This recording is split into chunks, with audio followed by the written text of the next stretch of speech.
Hello बच्चों, स्वागत है आपका मेरे यूट्यूब चैनल स्टडी विद कुसुम में। आज की इस वीडियो में हम आपकी क्लास 12 मैथ्स का फर्स्ट चैप्टर संबंध एवं फलन को पढ़ेंगे।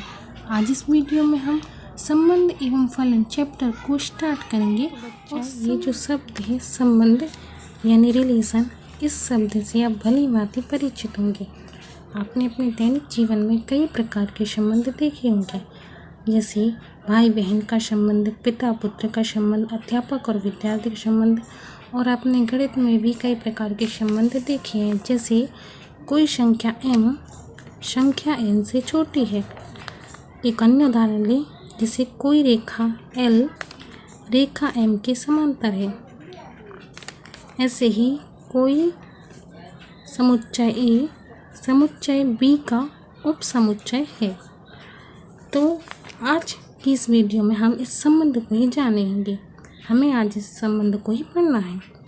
तो बच्चा, संबंध को पढ़ने से पहले आपको क्रमित युग्म को जानना होगा।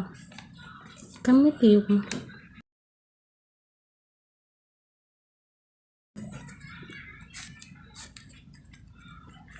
क्रमित युग्म ये टॉपिक आपके सिलेबस में नहीं है, ना कि आपके बुक में है। लेकिन यदि आपने क्रमित युग्म को नहीं जाना तो आप संबंध को भी नहीं जान पाएंगे।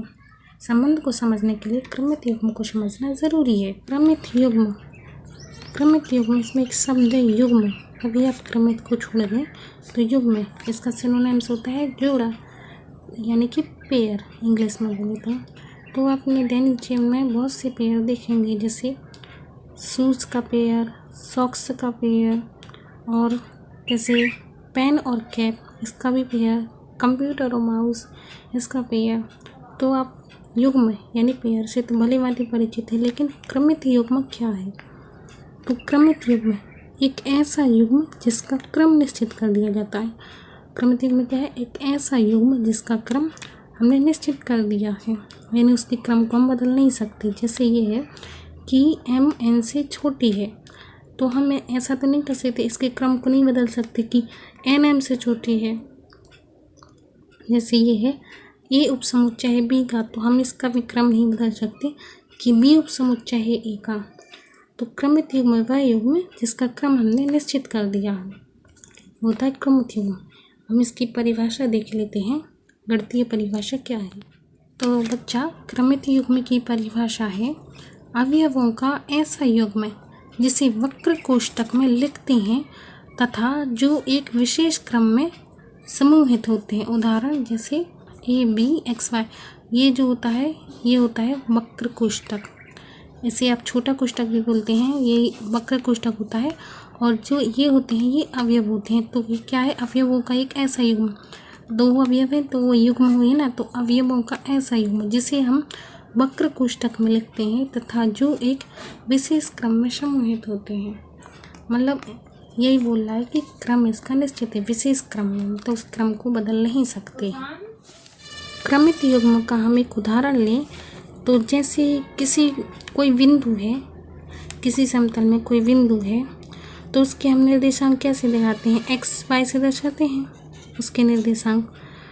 तो जैसे ये निर्देशांक है 3 और 4, तो ये क्या किसको दर्शाता है? x को, x का निर्देशांक है, और ये दर्शाता है y का निर्देशांक। तो हम इसको बदल तो नहीं सकते। जैसे हम ऐसे नहीं लिख सकते, इस बिंदु के निर्देशांक 4 और 3 नहीं कर सकते, नहीं, क्योंकि फिर ये x से 4 हो जाएगा और y से फिर 3 हो जाएगा दूरी पर। तो ये कोई और बिंदु हो जाएगा, समतल में कोई और बिंदु हो जाएगा। तो ये एक क्रमित युग्म का उदाहरण है, किसी बिंदु का निर्देशांक।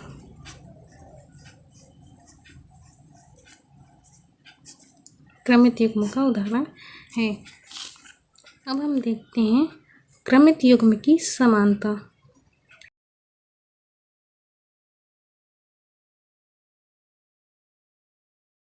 मुझे पता है बच्चा, ये सब आपके सर के ऊपर से जा रहा होगा, लेकिन आप मुझ पर विश्वास कीजिए और वीडियो के लास्ट तक बने रहिए। वीडियो के लास्ट तक आपको संबंध बिल्कुल अच्छे से समझ आ जाएगा, इसलिए प्लीज़ आप वीडियो को लास्ट तक देखिएगा। आपको संबंध बहुत अच्छे से समझ में आ जाएगा। संबंध जानने के लिए ये सब जानना ज़रूरी है। क्रमित युग्म की समानता यानी कि समानता यानी बराबर। तो दो क्रमित युग्म मानो ए बी और सी डी, तो दो क्रमित युग्म कब बराबर होंगे? ये बराबर कब होंगे? यदि इसके संगत घटक ये होते हैं ना, ये घटक होते हैं क्रमित युग्म के। पहले अवयव को प्रथम घटक और द्वितीय अवयव को द्वितीय घटक कहते हैं। तो इसके संगत घटक बराबर हो। इफ ये IFF होता है, इसका मतलब होता है यदि और केवल यदि। ये होता है इफ एंड ओनली इफ, यानी यदि और केवल यदि ए सी के बराबर हो, इसका संगत घटक इसका प्रथम घटक इसके प्रथम घटक के बराबर हो, और बी बराबर हो डी के, यानी संगत घटक बराबर हो तो क्रमित युग्म भी बराबर होंगे। ये होता है क्रमित युग्म की समानता। बच्चा अब हम देखते हैं कार्तीय गुणनफल। कार्तीय गुणनफल यह क्या होता है? यह दो समुच्चयों का गुणन होता है।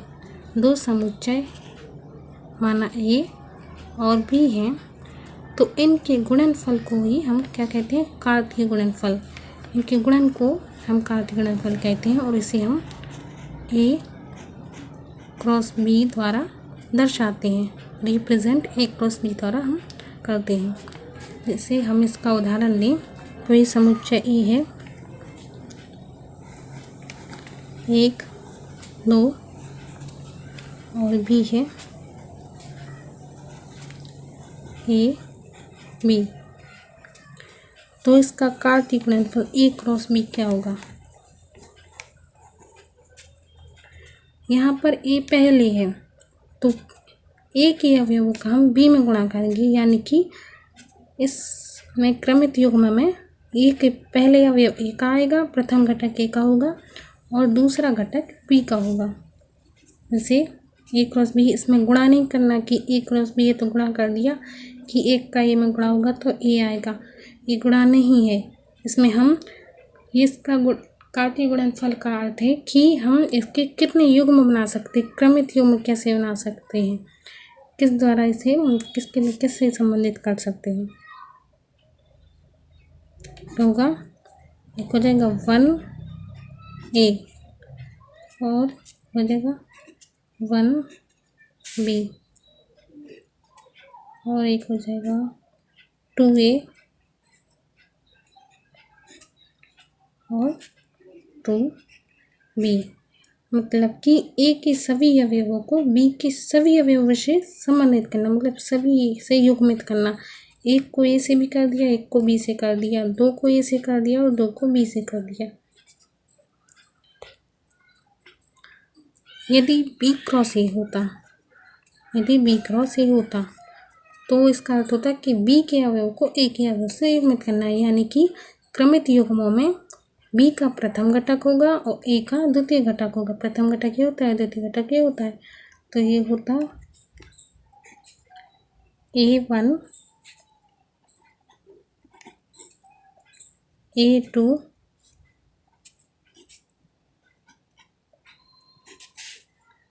B1 B2। क्योंकि ये समुच्चयों का गुणनफल है और ये भी एक समुच्चय होता है, तो समुच्चय को हमेशा हम कर्ली ब्रैकेट में लिखते हैं, तो इसे भी हम कर्ली ब्रैकेट में लिखेंगे।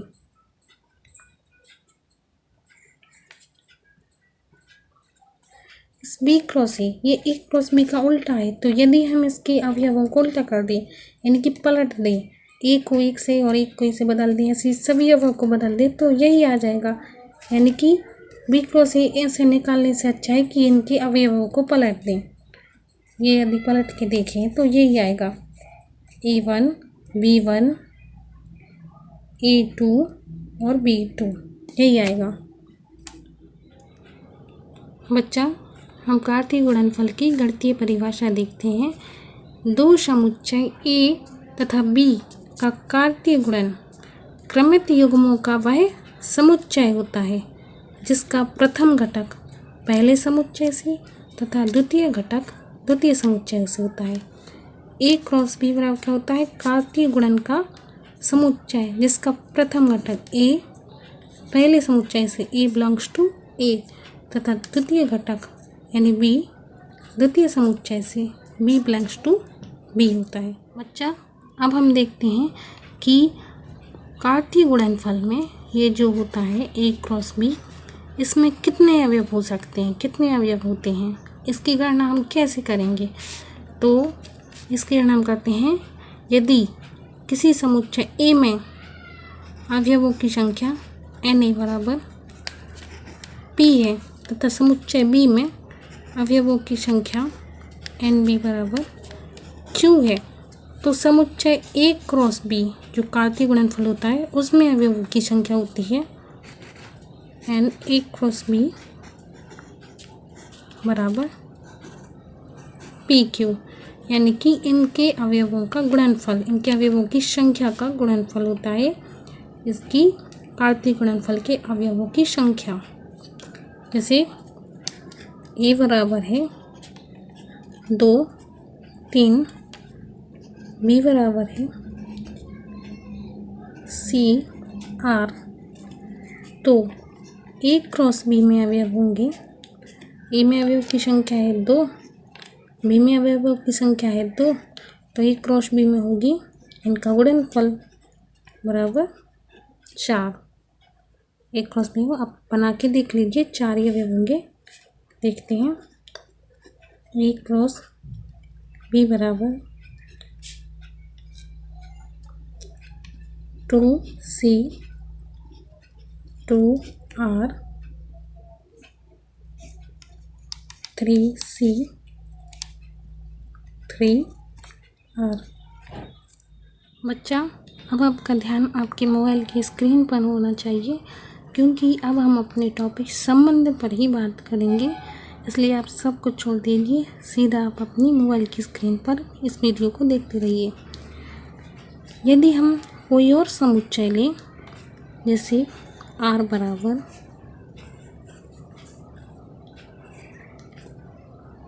2R एंड 3C, तो आप देखते हैं कि इस समुच्चय R के सभी अवयव इस समुच्चय A क्रॉस B में है, तो ये R समुच्चय A क्रॉस B का उपसमुच्चय होगा। आपने 11th में पढ़ा है उप समुच्चय की परिभाषा क्या कहती है? यदि किसी समुच्चय का प्रत्येक अवयव किसी अन्य समुच्चय में हो तो वह समुच्चय उस समुच्चय का उपसमुच्चय कहलाता है, यानी कि R उपसमुच्चय होगा A क्रॉस B का। तो इस R को ही हम क्या कहते हैं? संबंध। ये जो R है ये समुच्चय है, यही क्या कहलाता है? संबंध। तो आपको ये शायद समझ में नहीं आएगा, इसलिए मैं एक अन्य उदाहरण से आपको समझाती हूँ।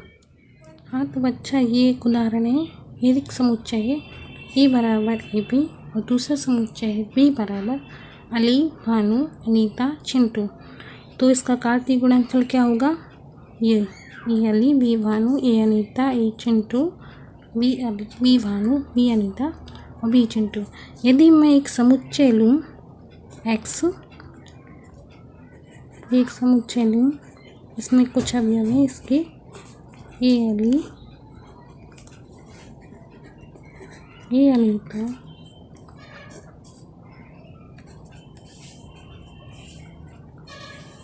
बी भानु, ये इसमें कुछ अवयव है, तो ये एक्स ए क्रॉस बी का उपसमुच्चय है क्योंकि इसका प्रत्येक अवयव इसमें है। तो गणितीय परिभाषा से तो ये तो एक संबंध है, लेकिन आप ये समझे कैसे कि एक संबंध है? तो ये एक संबंध कैसे है? तो हम देखते हैं कि ये x बराबर क्या है, इसे हम रोस्टर रूप, इसे हम समुच्चय निर्माण रूप में लिखें। ये समुच्चय अभी रोस्टर रूप में है, आपने 11th में पढ़े समुच्चय को निरूपित करने की 2 विधि। इसे हम रोस्टर रूप में लिखें तो कैसे लिखेंगे? ये होगा x बराबर ए बी कॉलन ए शब्द बी का पहला अक्षर है। यह हो जाएगा रोस्टर रूप में, यानी कि सभी ए और बी का समुच्चय, जहाँ ए शब्द बी का पहला अक्षर। आप देख सकते हैं कि जो भी यहाँ है वो इसका पहला अक्षर है। जैसे ए अली, अली का पहला अक्षर है, ए अनीता, अनीता का पहला अक्षर है, बी भानु, भानु का पहला अक्षर है बी। तो इसमें एक संबंध है। ये एक्स क्या है? एक संबंध है। किसमें? ए और बी में, जिसके अनुसार, उस संबंध के अनुसार क्या है कि पहला अवयव दूसरे अवयव के पहला अक्षर है, यानी कि पहला अवयव है वो दूसरे अवयव जो शब्द है उसका पहला अक्षर है। ये एक संबंध है, यानी ए और बी में यह संबंध है कि पहला अवयव दूसरे अवयव के जो एक शब्द है उसका पहला अक्षर है। इस संबंध द्वारा ए और बी में ये संबंधित है। तो इस संबंध के अंतर्गत कौन कौन से अवयव आते हैं? ओनली ए अली, ए अनीता और बी भानु। बाकी सबके में देखें तो इसका पहला अक्षर ये नहीं है, तो इस संबंध के अंतर्गत नहीं आएगा।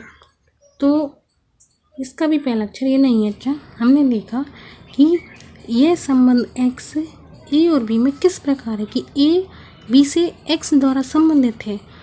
और आपने समझ ही लिया होगा कि संबंध क्या है। मैंने आपको समझा दिया कि, और जैसे कोई भी संबंध होगा उसमें कितने अवयव आएंगे?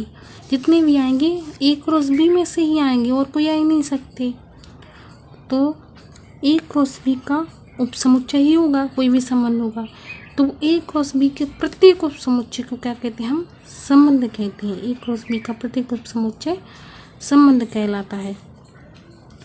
इस प्रकार हम देखें कि कोई दो समुच्चय हैं, उसमें कितने संबंध हो सकते हैं? तो जितने ए क्रॉस बी के उपसमुच्चय हैं उतने ए बी में संबंध हो सकते हैं, क्योंकि ए क्रॉस बी का प्रत्येक उपसमुच्चय क्या होता है? संबंध होता है।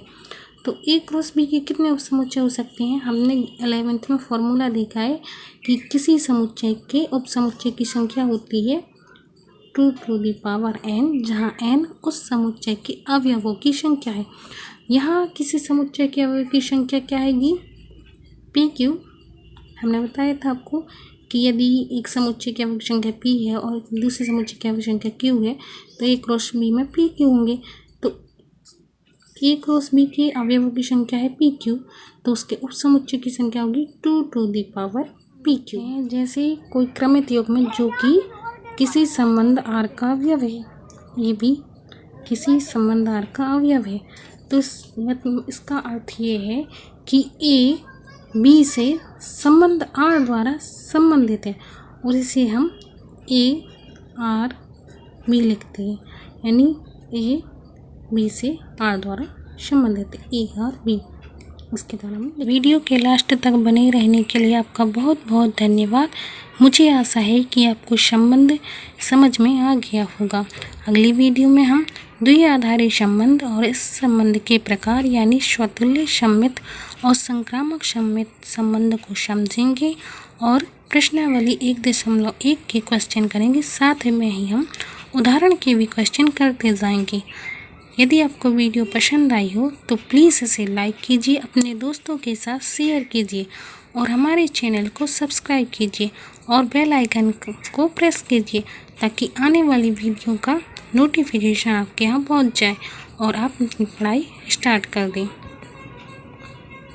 आज आपने जो भी पढ़ा है, यदि आपको उसकी PDF फाइल चाहिए है तो प्लीज़ मेरे टेलीग्राम चैनल को ज्वाइन कीजिए। चैनल का लिंक डिस्क्रिप्शन में है, वहाँ मैं आपको PDF फाइल सेंड कर दूँगी। साथ साथ मुझे इंस्टा पर भी फॉलो कीजिए। इंस्टा अकाउंट का लिंक डिस्क्रिप्शन में है। इस अकाउंट पर मैं स्टडी टिप्स और बहुत सी मैथ्स ट्रिक्स की पोस्ट करती रहती हूँ, जो आपको 12th में और आगे आने वाली आपकी पढ़ाई में बहुत ही ज़्यादा हेल्पफुल होंगी। Thank you.